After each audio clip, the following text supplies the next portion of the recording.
If anyone at the Costco in SLC finds a Ravens coffee mug bottle, LOL, please return it to the Utah Jazz. Much appreciated.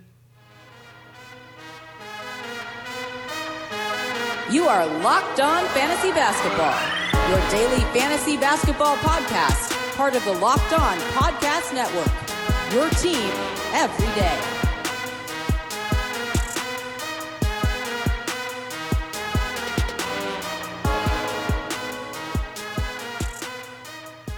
Hello and welcome to the Locked On Fantasy Basketball podcast, brought to you by Basketball Monster. My name is Josh Lloyd and I am the lead fantasy analyst at basketballmonster.com and at Yahoo Sports Australia. And you can find me on Twitter, as always, at redrock_Beeble and on Instagram at Locked On Fantasy Basketball. Shout out to Pablo for providing those sweet graphics over on the old Instagram page as well. So check out the stories, check out the feed over there. We are kicking off mock draft week today. 5 days, 5 shows, 5 mock drafts, different size leagues, different type leagues, snakes, auctions, rotos, head-to-heads, 12 teams, 14 teams, 20 teams, multiple different things happening throughout this week. Michael Bolton, he wants to take over one of the teams. Let's get to it.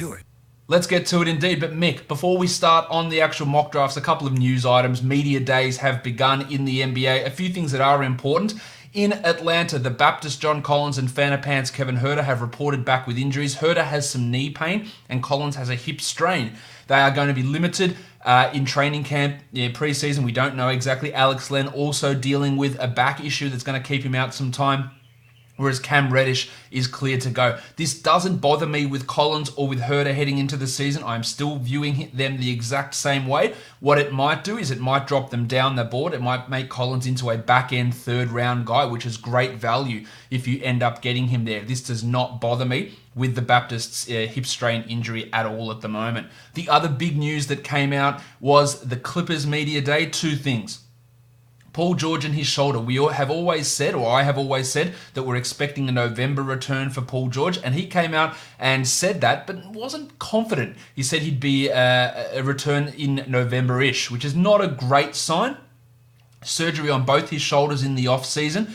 So I think we have to assume that we're missing 2 weeks of Paul George. Could be up to 6 weeks if he misses all of November. I don't think that's going to be the case, but the November-ish nomenclature that he used is absolutely not confidence-inspiring, and that does give me pause for concern. Now, of course, in a head-to-head league, George is going to be fine by the time we get to February and March. If he's falling, and he's falling down, say, outside the top 15 or outside the top 20, then I'm okay with it. But we are going to be expecting some missed games, 10 to 15 maybe at the beginning of the season. And when we talk about missing 10 to 15 games, we have to talk about the fun guy. I'm a fun guy. Now, I have said over and over again, I think load management is the term that everyone loves to talk about. It is the term that everyone wants to bring up at all stages, and it is getting overblown. And Kawhi Leonard said just about that today at Media Day. He said that he has no plan laid out for load management. Last season, they had a plan because he was coming off an injury, the quad injury. He said he feels fine at the moment. Now, I'm not sure I 100% believe him. He was a little bit hobbled in the finals, but this is the indication I've been getting from hearing about the Clippers, hearing about Kawhi, is that those 22 games, 15 rests last season that he missed, it's not going to be the case this year. And if the Clippers want playoff spot, home court advantage, top 2 seed in the West, he's going to have to play, especially if Paul George is going to miss the first 4 to 6 weeks of the season, 2 to 6 weeks, however you want to phrase it. Kawhi is going to have to play. The Clippers do have 13 back-to-backs. Maybe he sits out some of those. Maybe he doesn't sit out any of them. And he is always prone to pick up other injuries. We've seen this with Kawhi over the course of the year. But you see people throw around shit like they know what they're talking about all the time. Oh, Kawhi's only going to play 50 games. Cool. Well, if he does, that would be because of some fluky type situation. I don't expect him to play just the 60 games this year. I think 70 is a more accurate number, and that puts him more in line with guys like Davis, with guys like Curry, who might be a 72, 73, with Yanni, who was like a 71 game player last season. It puts him back into that area. It puts him back into the mix in the 8 to 10 zone in the first round. This is just, again, it was what I was feeling. I wasn't super confident with it, but this does give a level of confirmation where I am a lot more comfortable with Kawhi Leonard, and I would not let him slip outside of the first round. He would definitely be a guy that I would pick in that 8 to 12 range. I'd feel pretty confident about it. Look, it could bite me in the arse, and if you're in a weekly changes league, that does take some of the value of Kawhi down, because it does mean that, in those weeks where there's 4 games and he randomly sits out one of them, it hurts. So that does take a bit of value away. But in the daily changes league, I think our confidence in Kawhi Leonard should be feeling a lot more strengthened by what we've seen and what we've heard over the last 12 hours or so, depending on when you're listening to that. But that's enough out of me. Today's mock draft, that's not enough out of me, because I'm going to be blathering on for the next hour and a half. It's a long one. These mock draft shows are long, especially when we get to the long-ass auction one we're having later in the week. But today, we're looking at a rotisserie league, a 12-team Roto league over on Yahoo. I don't know if I'm going to attempt a soft punt in Roto. I'm going to try and keep it balanced, but if leagues are competitive, punting can sometimes have some success in Roto. I would have tried to not do that, but at the time that I'm recording this, a little in advance before the draft starts, I don't actually know my draft spot, so I'll be back in a second. You'll find out where I'm drafting, and then we'll get straight into that Roto mock draft.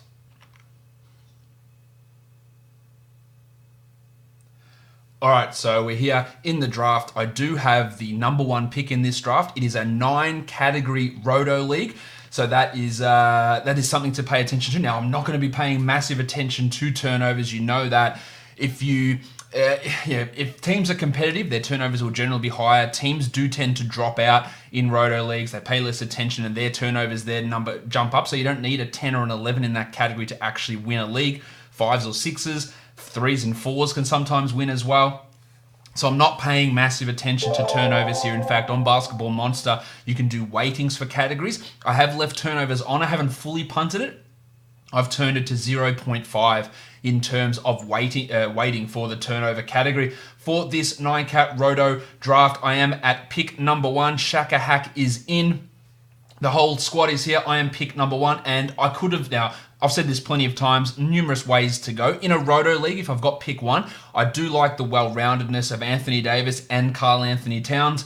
I've picked Towns before at number 1. I'm going to take Davis this time at number 1. No real reason. This is, again, that question of who have I got number 1. If anyone asks that question, who am I going to be at number 1? Who do I pick? I don't think there is really a wrong answer. That's what I'm trying to get to. My time's running down. That's what I'm looking at. I'm going to push drafting Anthony Davis as my number 1 pick. I don't think there is an incorrect answer. Out of Davis, Towns, Harden, Curry, and Giannis Antetokounmpo, I went with Davis number 1. Towns went at number 2, which I think is absolutely reasonable and a fantastic pick in a 9-cat Roto format. Even in an 8-cat, I could see the old Townsy going there at pick number 2. So he does go at pick number 2 here to Raymond. Giannis Antetokounmpo goes at number 3 to Al Padrino, and then I assume we're going to have Harden and Steph go here. Yeah, Harden at 4. I wouldn't be surprised to see, I wouldn't be surprised to see Jokic go at number 5, but Shaka Hack goes with Steph at number 5, and that is the standard top 5, the standard top 6, in fact, with Nikola Jokic going at number 6. Now, interestingly enough here, as I talked about earlier, will people pay attention to the Kawhi Leonard news? Joel Embiid, I'm strengthening on him as well. No, Lillard goes at 7. This is where it gets interesting. Peter in the old shit slot here at number 8. Does he take Kawhi? Does he take Embiid? I would take Embiid personally in this spot. In a Roto league, I feel okay about him. I would have both him and Kawhi there ahead of Kyrie, who's another option in that spot. But I think that we can feel okay about it. I feel much better about Kawhi and Embiid at this spot. We have got Embiid did go at 8. Kawhi does go at 9 to processing. So again, this recent news for Kawhi has changed it up. You would have seen him slide into the 11 to 15 type of range previously as people shit their pants, expecting him to miss 30 games this season, which again is not something that I think is going to happen unless an injury occurs, which of course could. And then that would be a disastrous type situation. So we've got at number 10, Ooh La La is on the clock. Some interesting choices here. Maybe number 10 is now the shit spot in the draft. Do you take a Kyrie? I probably think you do. Do you take Brad Beal, who definitely won't take the amount of, who won't play the amount of minutes that he did last season? Kyrie does go at 10th here. At number 11 and number 12, Darren and James, which it isn't James, someone else took over that team. LeBron goes at number 11. LeBron James. Remember, this is a Roto league, so dealing with LeBron's free throws could be an issue. Brad Beal and Jimmy Butler on the turn with number 12 and 13 to James's team, and then Drew goes at number 14. So, everything going in a pretty strong order here as we would anticipate these picks to go. I'm happy with where I'm sitting with Davis there at number 1. And then it's a long way back for me at 24. I am going to need a guard. Assists do dry up pretty quickly. So out of my next 2 picks, De'Aaron Fox, D'Angelo Russell, Mike Conley, maybe Kemba Walker slides to me here. I don't want Russell Westbrook in a Roto league. Those percentage hits are really a trouble. So I'm probably, even if he slides, I probably will leave him and let someone else take that big hit. He's also dealing with a knee injury. He's going to miss the first preseason game. It's not a problem for the season, but he's had so many knee surgeries that I just worry that something like that could flare up again for Russell Westbrook during this season with Houston. So in a head-to-head league, as you saw in the mock last week, I did take Westbrook around this spot. I won't take him here in a Roto league. Drummond at 15, that is ballsy from Ulala. Roto league now, you do have to really, he's got to be paying attention to that free throw percentage, whether he fights to bring it back up or he does go with the riskier move in a Roto league and punting that category. So that team, and also number 11, Darren's team, and Ulala, we're going to watch to see what they do with that free throw percentage category, because it is going to be key to how they build their team. Trae Young off the board at number 16 to processing.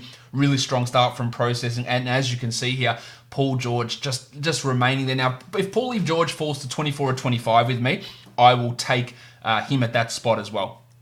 Of course, I am worried about the injury and how long that's going to last into the season, but at 24 or 25, I think that's a fair enough spot to be considering Paul George. Kemba Walker at 17, that's fair enough. I think we're going to see DeAndre Ayton go pretty soon. That would be a guy I'd be looking for. I'd be happy to take him with my pick. Rudy Gobert at 18, so that team needs to watch their free throw percentage as well. Tiago grabbing him at that spot. The KZs are on the board. They picked Nikola Jokic with their first round pick.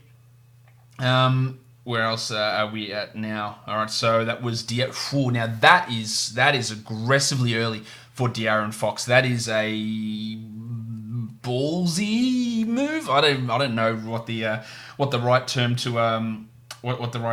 call that is, because it's not something that I would do. James, correct. Don't discuss players that haven't been drafted yet. Yes, I do agree with that, James. You've heard me say that. Of course, everyone knows Paul George exists. We can see him at the top of the queue, but that is a good point. Shaq a hack on the board here. Will he take Paulie George here? I think you've got to start looking at this point. Number 20, letting that clock wind all the way down. Nikola Vucevic. Now that's fine. Vuce is fine at that area. I think Ayton, Booker still on the board as well. He needs to be, and Doncic. These are guys that need to be coming off the board pretty soon. Paul George goes at 21. I'd be looking at, would I want a Phoenix combination? Probably not of Booker Ayton, but I would definitely consider both of those guys as options for myself. For El Padrino, I think Ayton's got to go here. And if not, he's definitely the guy that I want. And I want to add a point guard, whether that's Donch, who I'm not worried about Doncic's free throw percentage. I think it'll be fine. I'm actually not that worried about his field goal percentage. I think people look at it and go, well, he's always going to be a Russell Westbrook, who Russell Westbrook wasn't even a Russell Westbrook his whole career. I'm not having that sort of worry. Collins, Doncic, they are on the board. I'd love a Doncic here. I'd also love a Devin Booker at this spot too, but pairing him with Ayton, the two Suns, it doesn't really, actually, you know what? It doesn't worry me at all. I don't even know why I'm talking about it. Russell Westbrook goes at 22, so that decision is taken out of my hands. So my Ayton, Doncic, Booker trio, I'm going to get 2 of those, and I'm pretty happy with getting those 3 guys at this spot. Chris Paul off at 23. Okay, so now the decision is to me, which of these 3 guys do I want? I think I love Doncic, but I think I have to take the 2 Suns guys here. Let's draft. Oh, do I get a center? It's 2 centers though in a Yahoo default league. Getting assists is tough later on. So is the Booker Doncic combo something I want, and then get my centers in round 4, round 5? That's the tough decision I have to make here about what sort of I think I'm doing that actually. Let's change tack. Let's take Donch at that pick. Let's take Booker with the next one, and let's grab centers later on. That is going to help my assists out pretty nicely with those two guys. I could end up regretting that. The Baptist was there, DeAndre Ayton was there, and Ayton just went at 26. That's strong from you, Raymond. I just decided I wanted to get some assists up here, and then in 4 and 5, there's Bam Bam Adebayo, there's the tank Tom Bryant, Larry Markkinen, he could be used as a big man. The blocks are pretty piss poor there from him as well. Kristaps Porzingis, does he fall? Percentages. Do we get... who else is available? Derrick Favors in that zone. Triple J, Jaren Jackson Jr. He's another option in that area as well. So there are going to be some plays, and that's the decision that I made to go there. My field goal percentage takes a bit of a hit, getting Booker and Doncic, but Davis there does help to balance that, and I'm at about a neutral level with field goal percentage. These three guys combined for 48% according to my projections, so room to go up there as well. Number 27, El Padrino picked Mitchell Robinson. Now, they went with Westbrook at pick 22, so that is a strong free throw punt situation. Their free throws are going to look pretty terrible from now on. Don Mitchell goes to DC at number 28. Mitchell was really strong in the second half of last season. Conley will have somewhat of an impact on him. It's all about free throw rate in terms of overall rank for Don, but you're getting 20 points, you're getting steals, you're getting some assists, you're getting threes. I feel pretty okay about him here and should see a rise in efficiency. Now, I did mention this earlier about John Collins, that his hip strain, I think, will cause people to be a bit worried, and we're seeing him fall a little bit already. Now, if he falls down into the fourth round, then that's getting too, people are panicking too much. Miles Turner at 29. Chris Middleton at 30. That's way too high for Chris Middleton. I don't see it. Benny Simmons at 31. You got to watch that free throw percentage. I think Simmons will hit his first career 3 this season. That's not going to have too much of an impact in your fantasy league, but to me that is too early on Chris, and you're seeing this impact on the John Collins injury. It's something I posited earlier, that he will fall because he has an injury at the moment, and he's fallen all the way down to 32. He could have been taken at 22 and it wouldn't have been wrong. Peter snapping him up there. So that is a good illustration of where Collins could potentially fall. And in other drafts where people maybe aren't as sharp as some of the guys in this draft, you may see him fall even into round 4. So pay attention to that, and you could find yourself getting a steal.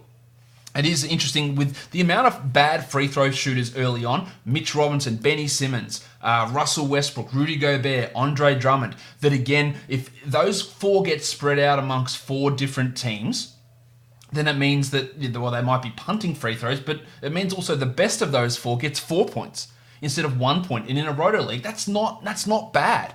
And then if you can build yourself up maybe to get 5 or 6 points, you're in the mix there. It's if you're in a situation where you load up on all the free throws and you're stuck at 1 with no ability to move, that does make it harder. But getting a bad free throw guy and getting 4 or 5 points while boosting your other categories is not a poor decision. Percentages. He goes off the board at pick number 33. I like that. What we heard is he's probably going to have more load management at the beginning of the season. Maybe not as much at the end, but I also throw this out there. If the Mavericks aren't in playoff contention, then maybe he does rest more at the end of the season as well. So it might be bookended by rest at the beginning and rest at the end.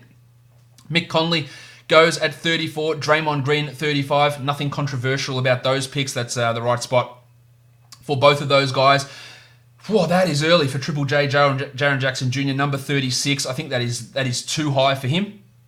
James taking him there. Otto Porter at 37, about the right spot for Porter. Interestingly, Pascal Siakam not off the board now. He should be going at this spot. He should be really be considered. Clint Capella, another guy who's a punt free throw type guy. Darren grabbing him. Ulala grabbing Zion Williamson, another poor free throw percentage guy. This is all showing you that you can grab these poor free throw guys in Roto because there's so many of them around that that it can spread those points out for you. So I think that's important to really remember and have a look at how your team looks in terms of where you fit in the free throw scheme of things. So that is interesting. Now, Siakam is the weird one here in terms of me. Who's falling? The Italian cock, Danilo Gallinari. Hands off my cock!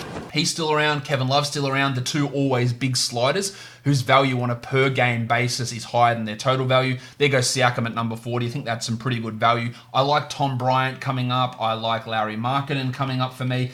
They're guys that I am throwing into my queue. Markkanen as well. I think Markkanen could have a big year. I think Markkanen's the leading scorer for the Bulls this year, taking over from Zach LaVine. That would be how I would look at that.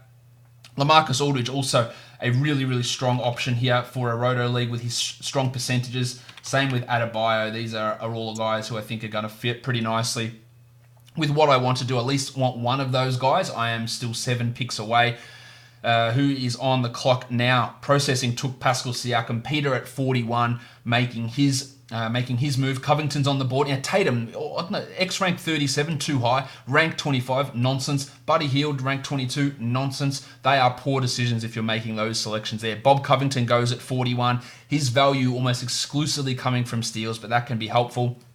Bam Bam off the board. Bam, bam, bam, bam.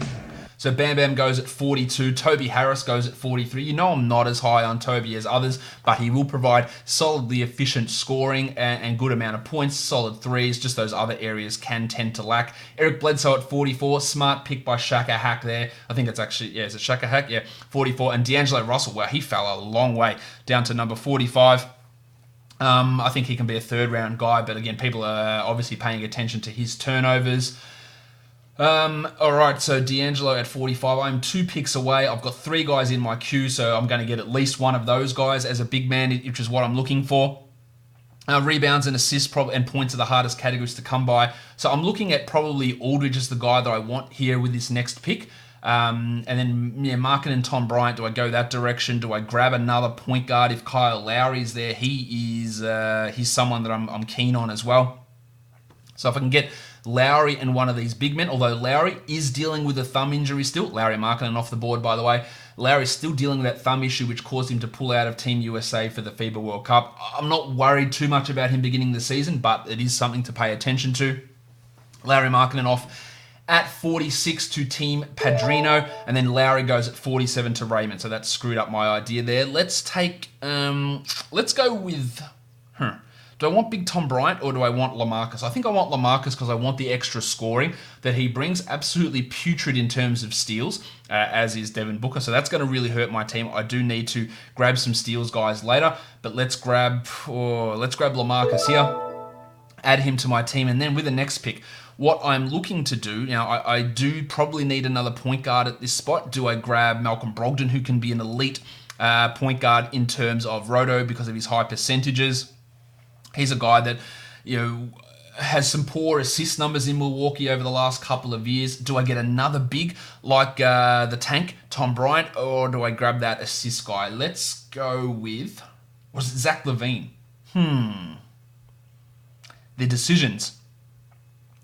I think, how are my points looking? They're looking pretty bloody good. So let's grab Brogdon, add him onto the squad, and then get some big men and steals again with the next bunch of picks. So that's my team there.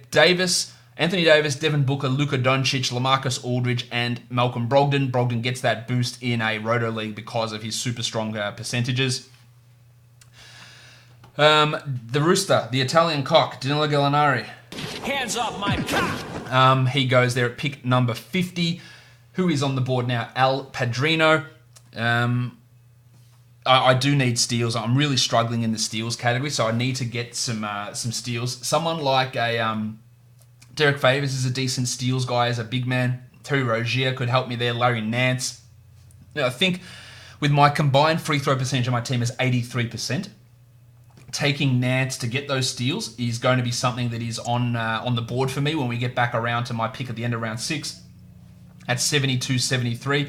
I don't know what the Cavs are going to do. They could screw it up and put Tristan Thompson there, but Nance should be the guy that's getting 27 minutes a night. And in 27 minutes, he can still be a top 90 guy. High efficiency from the field, good steal numbers, decent rebounds, scores a little bit. Assists were way up last year as well. The tank Tom Bryant goes there at number 52, so strong from Tommy at that spot. Jonas Valanciunas is a good option here. Zach LaVine, I'm going to throw them on my board. Josh Richardson will be a target for me as well. Don't think his offense is going to be great this year, but the defensive numbers is going to suit what my team needs. No doubt about that. So value in all those guys. Coming up, Lonzo Ball, the percentages is obviously a huge worry for Lonzo, but can he help my assists, rebounds, steals, and blocks? Really helpful in those categories on my team. Again, my team's averaging, from these 5 guys, projected to average 24 points per game. So I've got a lot of room to drop those points down and start to build up those categories where I'm struggling, like in steals. Shaka Hack taking his time here at pick number 53. I think Tatum's got to. I think Bud's going to be the pick here. No, Tatum. Well, that makes sense. They were the 2 guys at the top of the queue. Kevin Love and Blake Griffin sliding a little bit also. They're in play at this spot. Johnny Isaac, another guy I've got to look at for defensive numbers. Terry Rozier, he's going to absolutely piss all over your field goal percentage, but the minutes are there. He's going to bludgeon his way to stats. That's basically just what I've said continually with Rozier, just going to smack you over the head with bad shots and bad volume. That's going to bring some pretty strong fantasy numbers, especially in a fantasy points league. Rozier can have some significant value. Probably him and Julius Randle, the 2 biggest risers in a fantasy points league outside of Andy Wiggins. Tatum at 53. The KZs taking their time. They go with Jonas Valanciunas. That's really strong to get JV there. Another big man with elite percentage numbers. Jamal Murray, the blue arrow goes at 55, and Peter on the clock now at 56. So let's have a look. Which pick are we going for there? Now, Brookie Lopez at 56 to Peter. Yeah, Lopez is totally fine to be grabbing around this area. No issues with getting him there. Derrick Favors at 57. Again, he has some issues with free throws. I seem to be the only person who's really high on Favors heading into this season. People are looking at his numbers from last year where he played power forward and then backup center and minutes limited, but he is the center. Like the other center on this team is Jolly Okafor. Like he is going to have to play 28 and up, I would think. He put big rebound numbers, good field goal percentage, good shot blocker, really improved all those numbers last season. Kevin Love goes at 59, Levine at 58, Love at 59, Budrick at 60, Budrick Hield, really like that for Hield at 60. He's going to be banging in a lot of points and a lot of threes. Not much else, but that still can be really valuable. Well, Julius Randle at 61, and he, on the other way, similar thing. Points and rebounds, not a huge amount else, although I do think that Randle's assist numbers for the Knicks will go up this season. Shai Gilgeous-Alexander goes at 62 to Daza. At 63, Ulala is looking for his guy, which is, I think it has to be Blake or DeMar. They're the guys you want here. Yeah, Blake Griffin at 63. So it's that's about the right spot to grab those guys. I really do need steals here. Joshy Richardson's probably going to be my number 1 target here, along with Nance. I've got Miles Bridges, Wendell Carter as options. Can I absorb Rozier's absolute shitful field goal percentage at this point? Probably not. That's not... Yeah, I think... Nancy and Richardson, Wendell Carter, wherever he is on this list, he's going to get thrown on here. Let's, where else are we at? Miles Bridges has got to be on my board. Kelly Oubre is another guy on my board for his defensive numbers that he showed last season. I think I can probably absorb Lonzo's field goal percent. I can definitely absorb his free throw percentage. Can I absorb his free throws? So his field goals are another issue. Gordo Hayward off at 64. That's a pretty solid pick. I'm pretty interested in what Gordo is going to provide this season.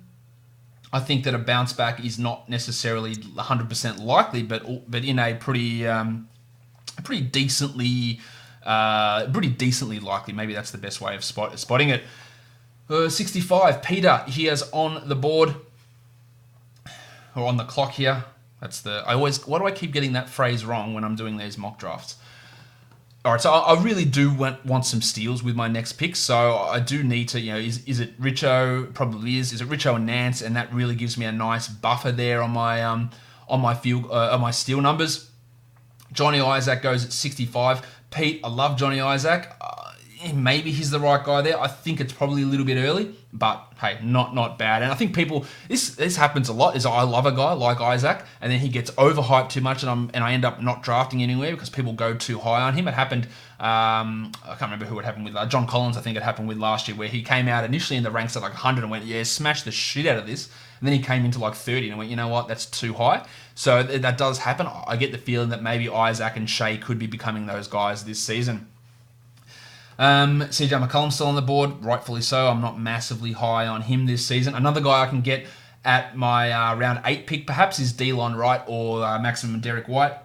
Maximum Derrick. For steals. And if you haven't listened, I did do a podcast and I did do a show over the weekend explaining all of my sound drops and all of the nicknames. So if you want to understand where any of this shit comes from, go and watch and listen to that show, and you'll find out. And I think I covered nearly everybody on those shows, or that show. It was singular. 66 is CJ McCollum. I am still 5 picks away as I look to boost my steal numbers.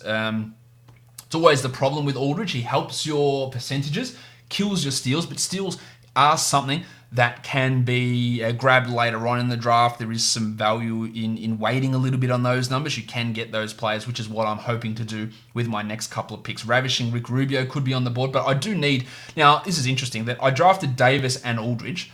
Both of these players who have center eligibility, Yahoo, in their infinite wisdom, didn't place either of them in my center slots, so they are obviously my 2 centers. So I look at my team here and look at it and go, hey, I need 2 centers, but no, because I filled up the forward and power forward spot first for God knows what reason, it looks empty. So I'm not really too worried about my center spot that I need to. I need one more center at least. But I'm not worried that I haven't filled up the 2 center spots because Davis and Aldridge are those center eligible players. Although it's getting to the stage where at number 72, Wendell Carter is going to look pretty bloody sexy on my team. I just need those steals. Ravishing Rick off the board.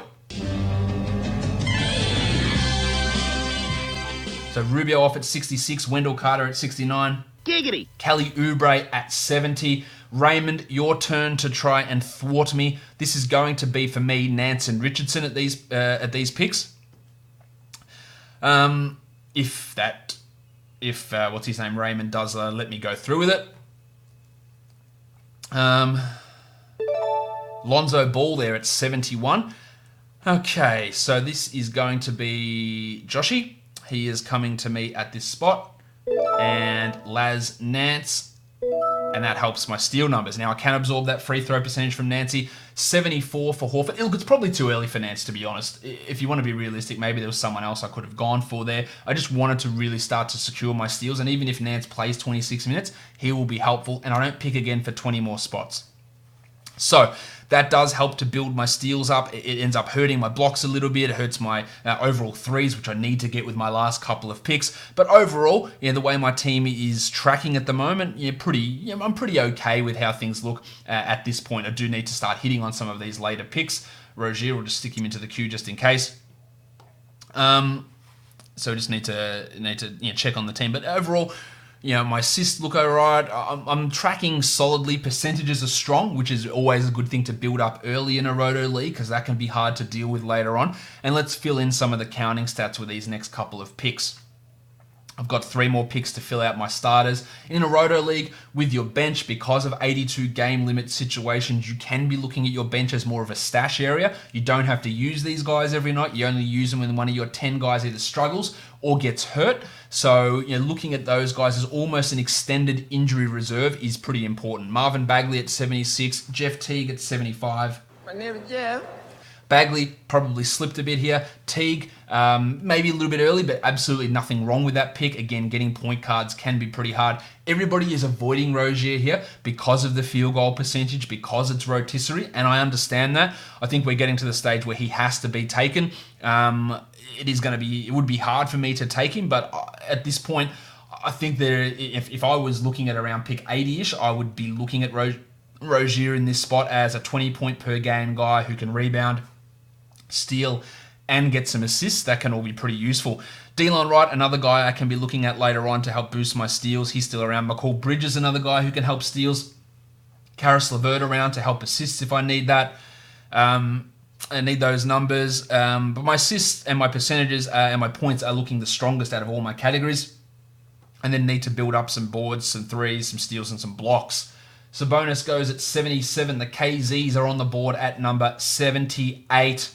We're going through this draft pretty quickly, actually, about halfway through in 27 minutes. So that's a decently good start. Let's hope that pace keeps up. Everyone drafting pretty solidly. Hasn't really been any dumb picks at all. Speaking of that, DeJounte Murray goes at 78. Maybe that's a little bit early for DeJounte, but it's not crazy. I like that 79. Tiago taking Miles Bridges. Interestingly, Bridges going ahead of his Charlotte teammate in Rozier. Where does Oladipo go in this situation? Remember, a bench in Roto is more of an extended injury reserve, so you can probably look at him as a little bit higher in a Roto format versus a head-to-head format. 80 is Fred VanVleet. Now, the reports out of Toronto is that Freddles is going to get the first opportunity to start at shooting guard. It doesn't really matter because he was going to play 30 plus a night, I thought, regardless. Big numbers in the finals, don't expect those continually, but points and threes and assists, not a bad steals guy. He can get some of those. I think that he is a solid enough pick at this spot. This is about the right area and a guy that probably has been being slept on by some people. Terry Rozier finally goes at number 81 to processing. I like processing's team. Trae Young, Kawhi Leonard, Gordon Hayward, Porzingis, Siakam, Favors, and Rozier. That team is looking pretty good. The other team I'm also liking is Tiago's team. So if I look at Tiago's team, which is here, Lillard, Jamal, Ben Simmons, Miles Bridges, Adebayo, Gobert, and McCollum. So punting free throws for Tiago, projected at the moment to have the worst free throws in this entire league, but that doesn't mean that you're completely out of it because he's got strong field goals, strong rebounds, strong assists, strong blocks, good points, and good steals, and that's obviously really helpful. How he builds the rest of his team will be key. Hassan Whiteside goes to Ooh La La. That's an issue for free throws as well. Everyone can see my team there. Doncic, Booker, Brogdon, Richardson, Davis, Aldridge, and Nance on my squad. Marc Gasol goes at 83. Oh, hi, Mark.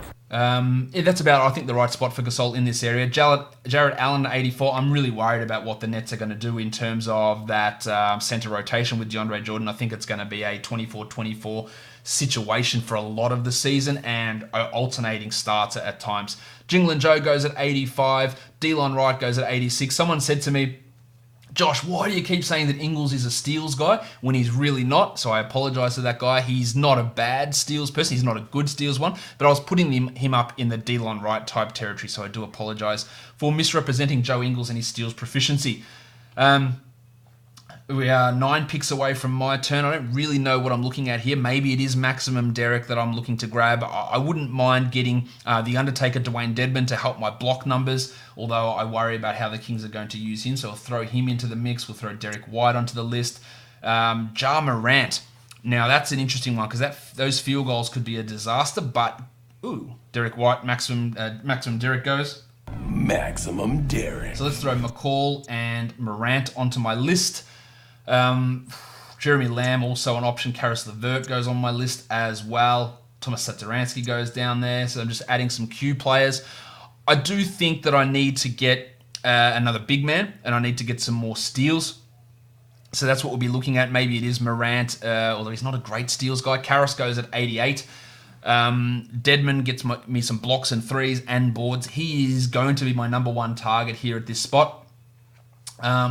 Peter, Snake format is painful. That is why I prefer auction. Thank you, Peter. Auction is better. It's harder. It's longer. It's harder to get everyone there for the same time, and that's why Snake is more common. But yes, it is a better format, no doubt. But that's why I'm trying to do both of these formats. Another auction draft coming later. A Roto deeper auction draft will be coming this week. Tomorrow we're doing a deeper head-to-head league, a 14-team head-to-head. Then a standard Yahoo head-to-head. We did a standard Fantrax head-to-head last week.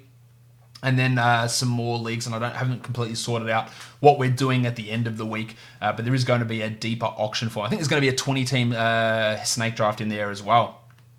So some different mocks throughout the week. We've already done 3 mocks. We're going to have 8 mock drafts in total by the end of this week. Ja Morant goes at 89. Peter, you can eat a dick. Number 90, Steven Adams. He goes there at pick number 90. His free throws were absolutely putrid last season. His rebounding should go up. Will he put up all his other numbers? I'm not so sure. I think he sort of is what he is at this spot. So I'm okay with him going. Dedmon, Lamb, Bridges, they're probably the guys I'm looking at with my next 3 picks. Hopefully they can at least last to me down there. Dwighty Powell, Montrezl Harrell, Gaz Harris. We're getting pretty low. The other news, interestingly, Kevon Looney, an article in The Athletic by Anthony Slater, talking about how much the Warriors want Looney to step up this season. They want him shooting threes, but it was brought up that, again, Steve Kerr wants him to play 30 minutes. I have no concerns of Willie Cauley-Stein playing more minutes than Looney. Now, Looney probably won't get to 30, but he should be a 27-minute-a-night guy while Cauley-Stein's at 20. Cauley-Stein is not good. He's not a good fantasy player. I don't think he's a good on-court player. Looney is better, and I feel good about taking him in the last round or last-ish type rounds of many, many drafts that I have been in. Alrighty then. I think Thomas is going to have to jump up here just to help with my assists. He's a decent enough steals guy, a 1 steals per game sort of player. Gaz Harris has been a 1.8 steals guy in the past. McCall Bridges is going to get me some steals. 2 Clippers off the board there. KZ's with Lou Williams. The table Montrezl Harrell goes to Shaka Hack. DC on the board. I'm working out what I want to do here. I think I need to grab the Undertaker, and then is it Bridges? Is it Satoransky? I think it's Satoransky, and then the hope is that I could get Bridges to fall back to me at 120. I probably won't, but I think getting Thomas and Dedmon will be the pick there. Jeremy Lamb goes at 93, who will be starting for the Pacers at least until Oladipo returns, and then we'll see what they do with the Lamb-Warren situation at small forward. Al Padrino going off the board here at pick on the clock at pick number 94. Marcus Smart, another good option for steals. Not as bad on your field goal percentage as what you might think. I think he'll get a boost in assist numbers this year, as he'll be basically the primary backup point guard as well. And you know what? Al Padrino just took the Undertaker, Dwayne Dedmon. Rest in peace.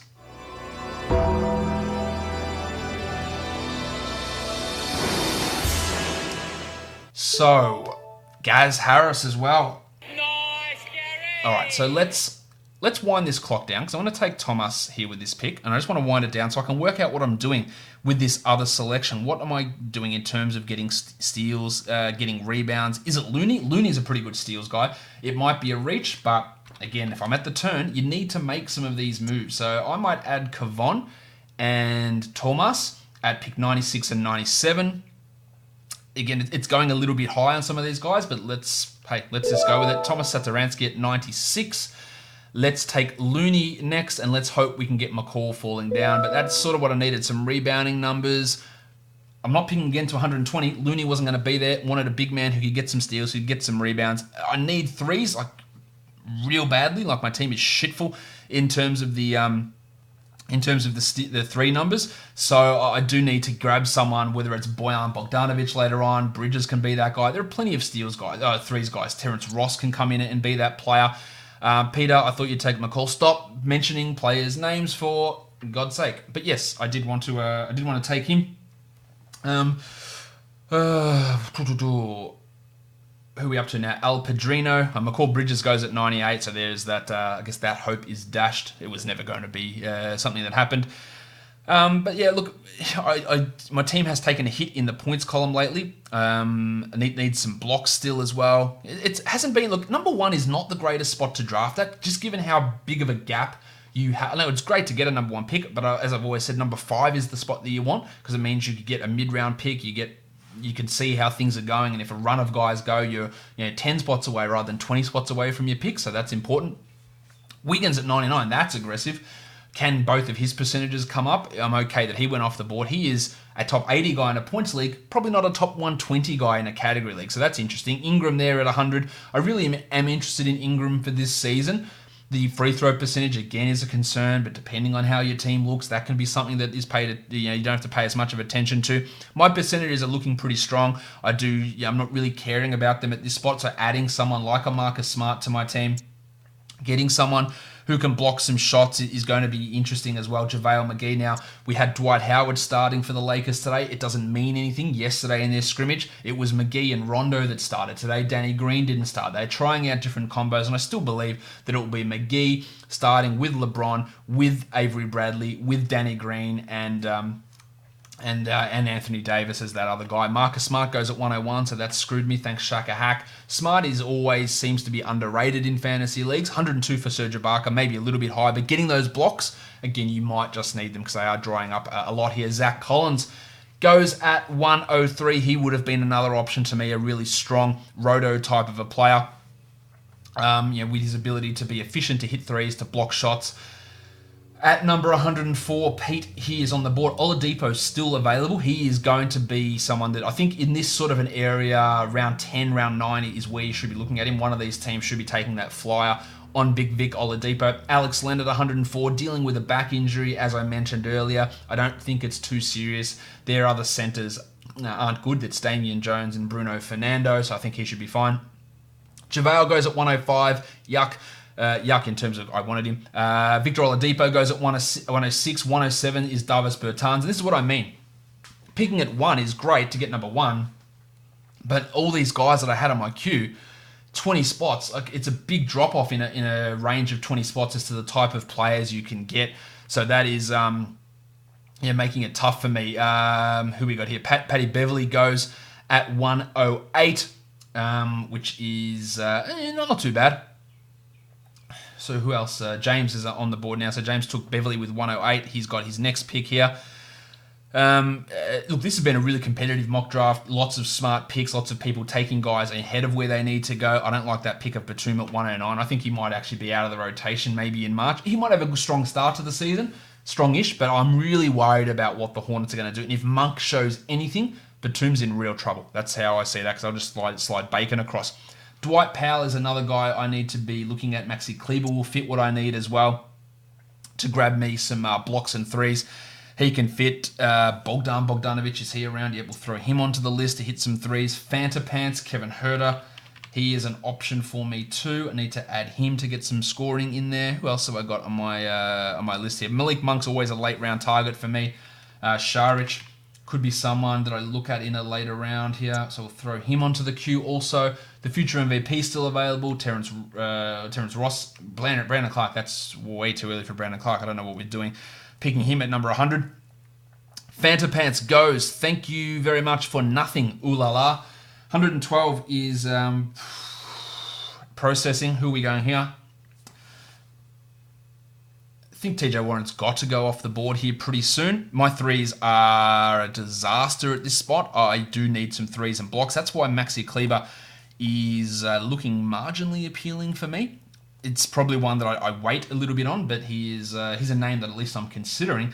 Dwight Powell, another guy, his teammate, just went off the board. I was going to take him at he's going to be in my mix at the next bunch of picks. I think Bogdan is. Well, I love Bogdan, but is he the guy that I want?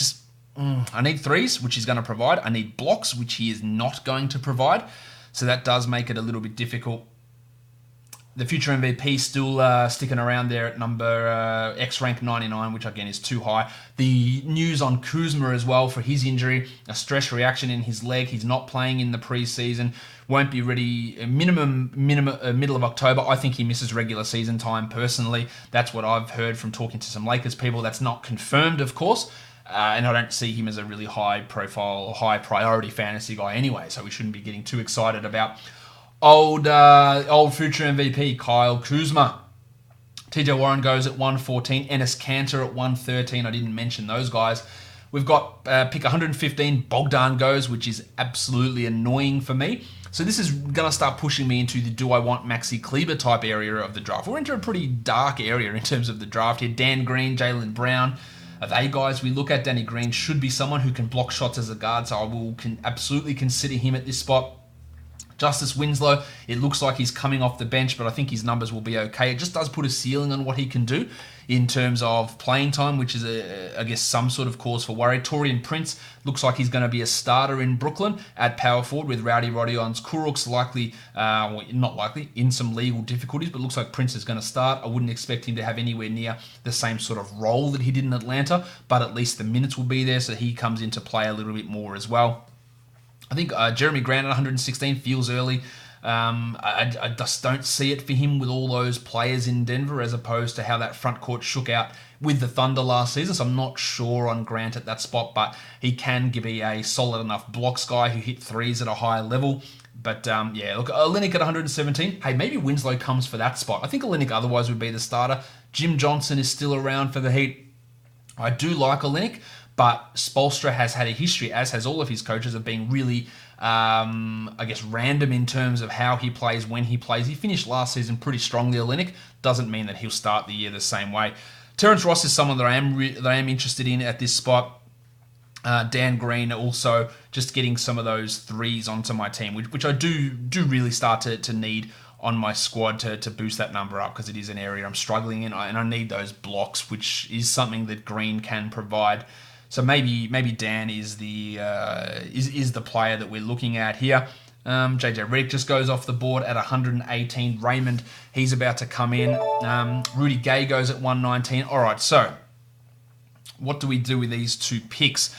I think we go with Terry. Let's add Terry Ross to this team. And then I think we add Dan Green. And then in round 12 and 13, we need another big. Or is it Justice?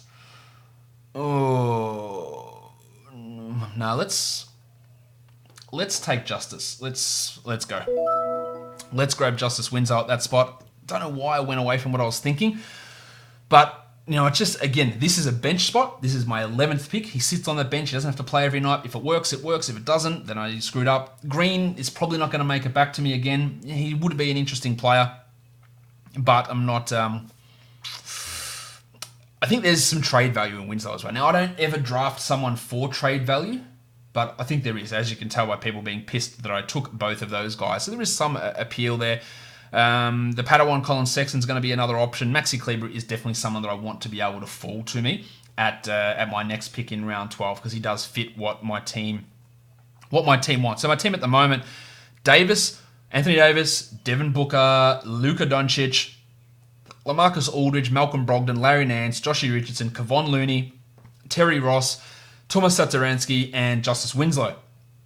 So that's how my team looks at the moment. Probably does need more rebounding, needs more blocks. So I need a big man in here somewhere. Is it Cody Zeller, who I can slide in when I need those numbers? Maybe he's another guy I look at, although he's not going to play 70 games this year.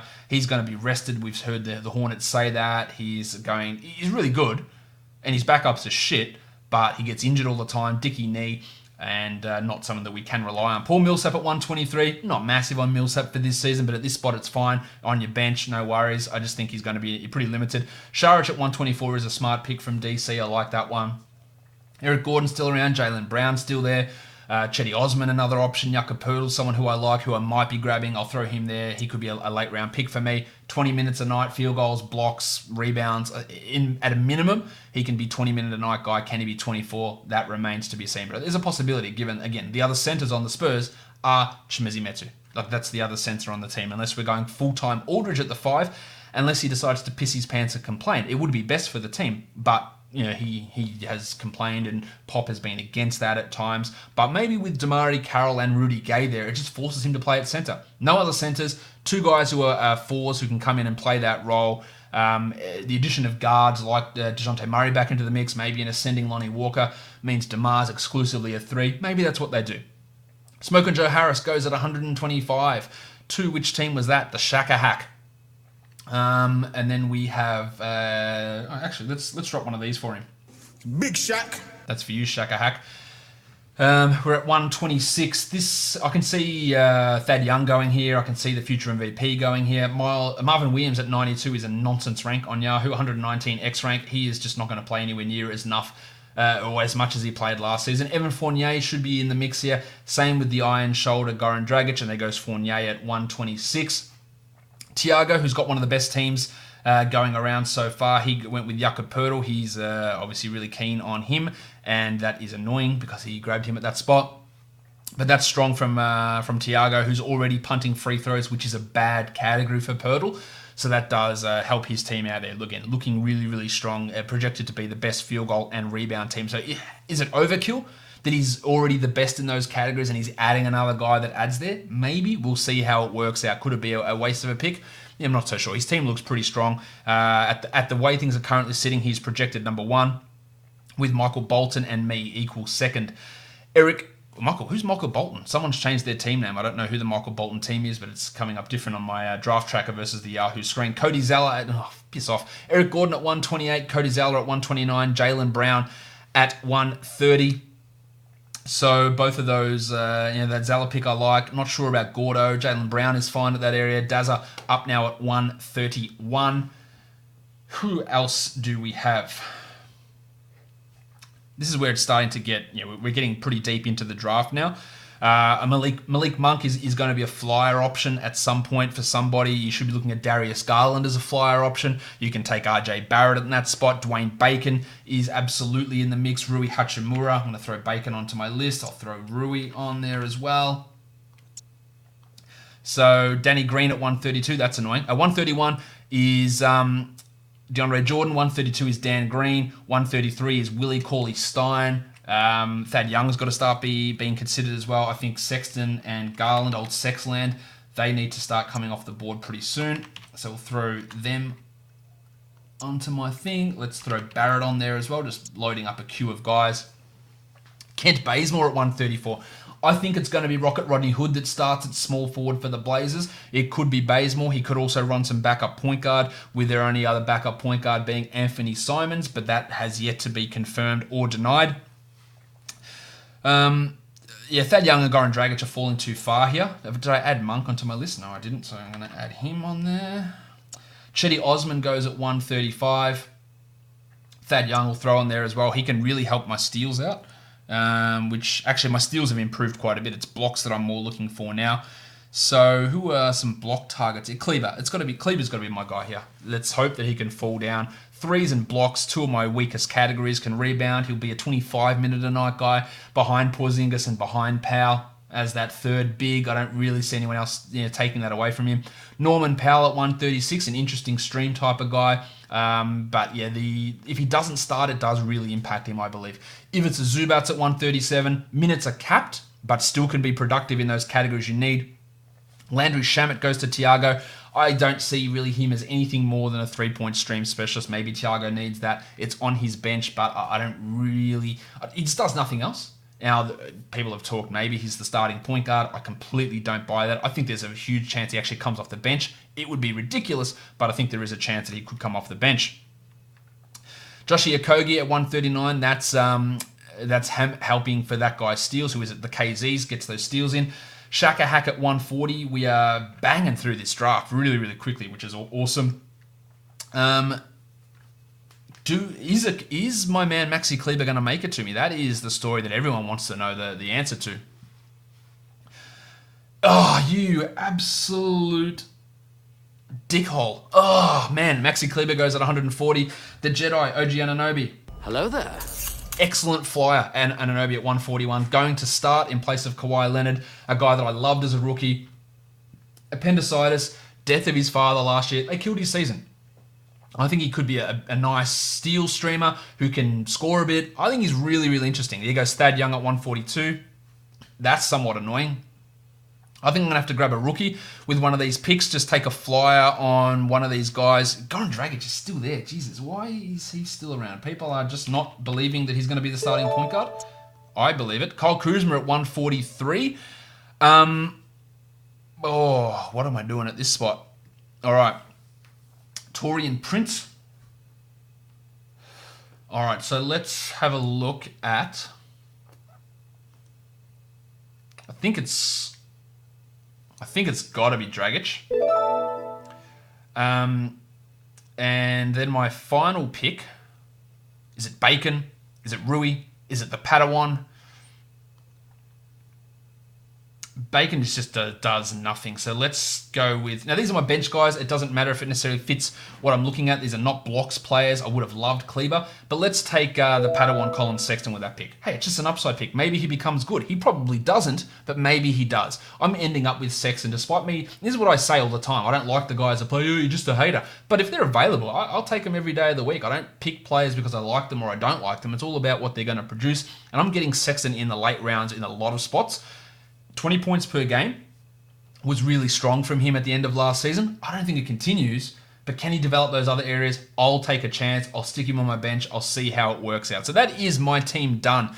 Let's go through my team and how it looked. Doncic, Booker, Brogdon, Joshy Richardson, Anthony Davis, LaMarcus Aldridge, Larry Nance, Kevon Looney, Tomas Satoransky, Terry Ross, Justice Winslow, Goran Dragic, and the Padawan Colin Sexton. Raymond just dropped out as he was about to make his last pick, so he's going to get autoed. Apologies to you, Raymond. Well, not apologies. I didn't kick you out. He just dropped out. So you can see there's still some value here. Dwayne Bacon on my list, Rui, Garland, Barrett, Monk, all those guys on my queue. So still some value. Farton Will Barton goes at 146. So, I think that's strong for him. I don't think he's back to a top 50 guy that he was a few years ago, but it's worth taking a flyer on him at this spot. Interestingly, no one's taken Clay, no one's taken Nurkic, where in a Roto League we can actually just stash those guys. Chrissy Dunn at 147, horrible pick. Markel Fultz at 148. I told you, I'm in on Fultz. I still believe, I tweeted it out, nearly everybody shit on me. You know what I mean? Someone told me he's an absolute traitor, the biggest liar in the history of sports, which of course is nonsense. And those people were Sixers fans, so yeah, cool.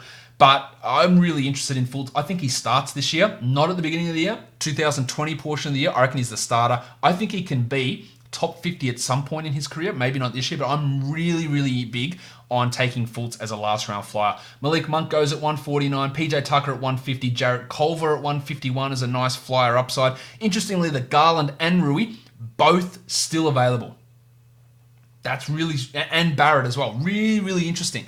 I think that both, I was really contemplating taking Garlo instead of Dragic with one of my final picks. So interestingly that he is still available there. Same with Bacon. These four guys should not be, well, maybe Barrett, but I don't think Bacon, Hachimura, or Garland should be remaining. Dwight Howard, another name someone just mentioned. No one's bothered to draft him yet. Dennis Smith Jr., Ish Smith still available as well, the starting point guard for the Washington Wizards. So there is still some value available here, which is quite interesting. Darius Garland goes there at 153.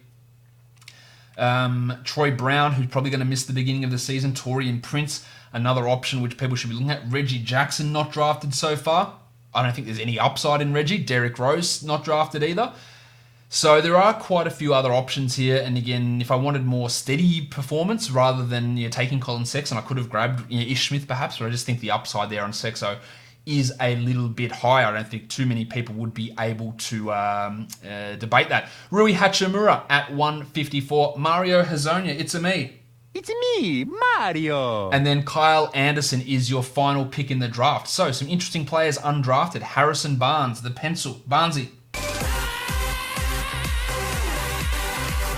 DJ Augustin, not drafted. Markel Fultz was. Reggie Jackson, not drafted. RJ Barrett and Dwayne Bacon. Taurean Prince, not drafted. Troy Brown, not drafted. Ish Smith, not drafted.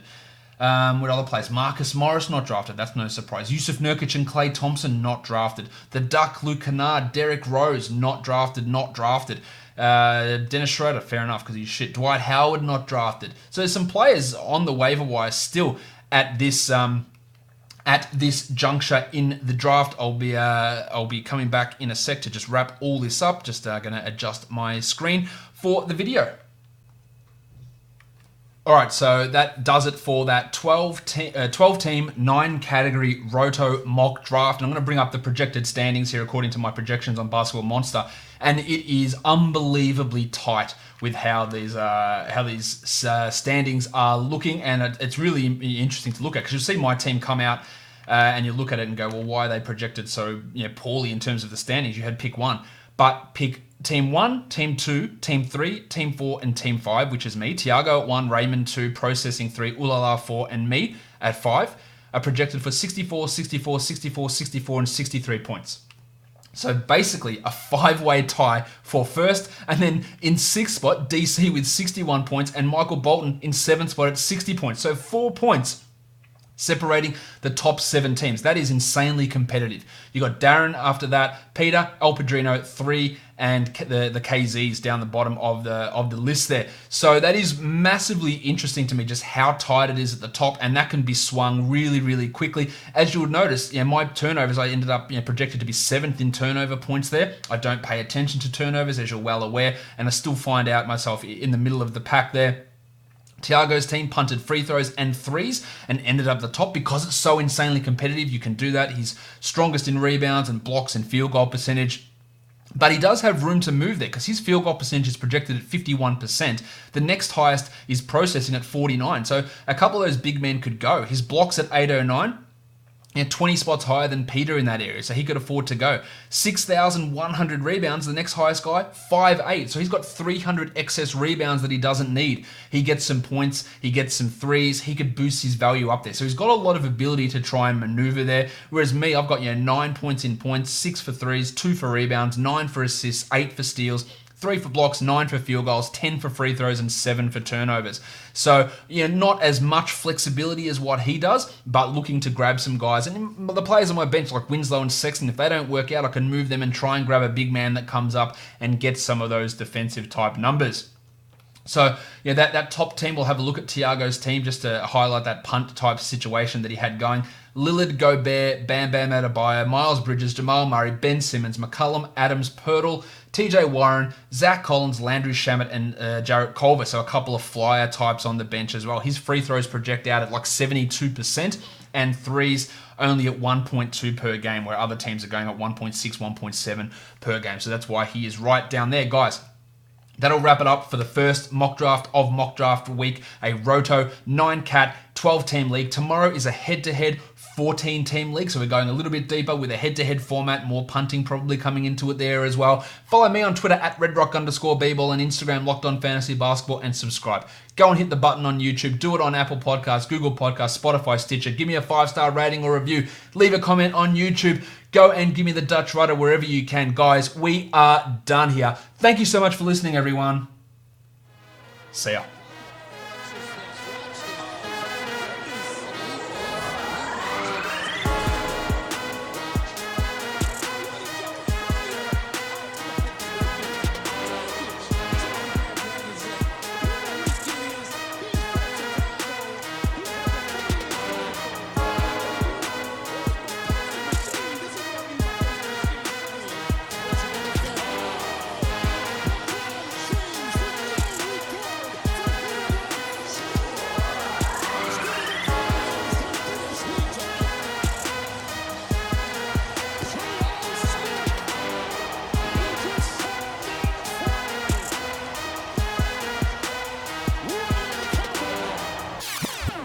Donovan Mitchell.